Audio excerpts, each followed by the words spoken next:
Okay, I just want to say a few words about data visualization. And really, we could spend weeks talking about this, but there's just a few things I need you to be able to do for some of the assignments. So let me just cover that.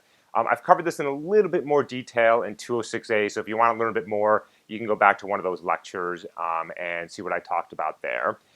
Lots of ways of doing data visualization in Python. We are going to use matplotlib.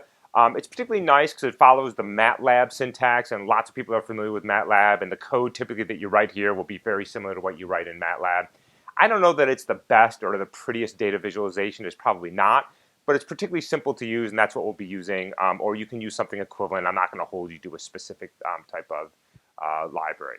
So matplotlib is built into Python. We are going to import pyplot, and because that's a little wordy, I'm going to import it as plt. And now you can do some simple things like data plotting and data visualization. So for example, when I say plot plt, that's of course the library dot plot. I plot 1, 2, 3, 4 and I specify to use a circle as a marker and to connect it with a line. That's what this little thing does right here. And after you do the plot, you always have to show it. So you can plot a bunch of things, and at the very end you say, please display that for me. And you can see what it's done is it's plotted the values 1, 2, 3, and 4. And notice here, since I didn't specify an x-coordinate, the x-coordinates defaulted to 0, 1, 2, 3. Obviously, I can say plot these x values versus these y values, but if you only specify one set, those of course are the y values, and then the x's just default to 0, 1, 2, 3, the integer value starting at 0. And you get this nice little simple plot. Now, you have a lot of ways of customizing these things. So here what I've done now is I'm going to plot 1, 4, 9, 16 as a function of 1, 2, 3, 4. So now you see the horizontal axis at 1, 2, 3, 4 and the vertical axis at 1, 4, 9, and 16. I've switched the color to red. The default back here was blue. And I've said again, place a marker and connect with lines. And notice here I've also adjusted the axes. So if you don't say anything, matplotlib will default the axes to some reasonable values, but you can also explicitly set them. So I set them from the min x to the max x, 0 to 5, the min y to the max y from 0 to 17, and then I showed the plot again. So you can plot x versus y, you can control the appearance, the marker symbols, the line connecting them, and the color, and then you can control the axes to make sure that things aren't too tight or too loose of your plot. Often we are plotting many things at the same time, and we will actually do that in one of our assignments.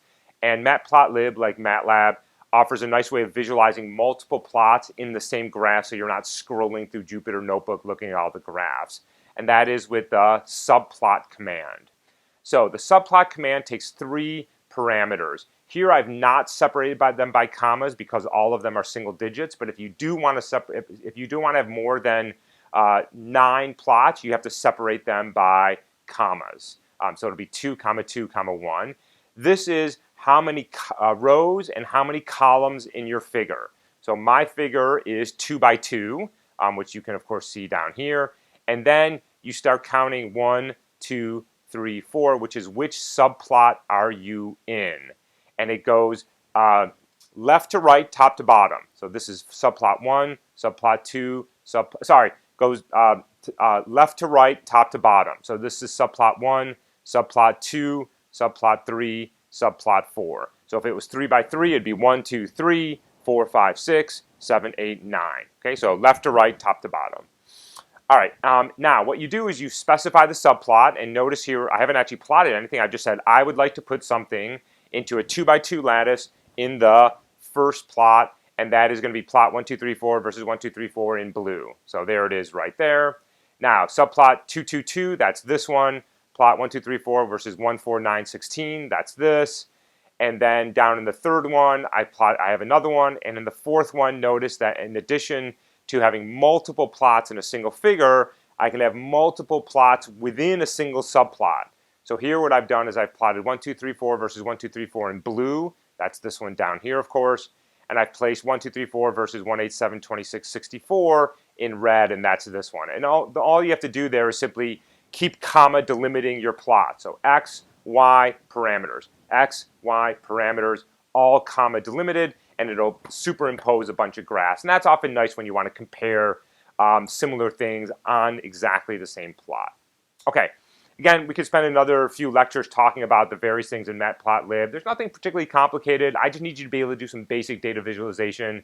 If you go to the matplotlib page, you'll find all the various commands that you can do for plotting. There's some nice things you can do with 3D plots, with images, which we will actually talk about in a little bit. And you can really customize these things to look very nice. And as I said, I did a little bit more detail in 206A. So if you want to learn a little bit more about this, pop back over to the 206A website, scroll down until you see the lecture on matplotlib, and watch that, and you'll get a little bit more information. A couple more things we have to do. We're going to talk about NumPy, and then we're going to talk about images, and then we're going to have a drill somewhere in the middle of this. So we'll pick it up when we come back in a few minutes.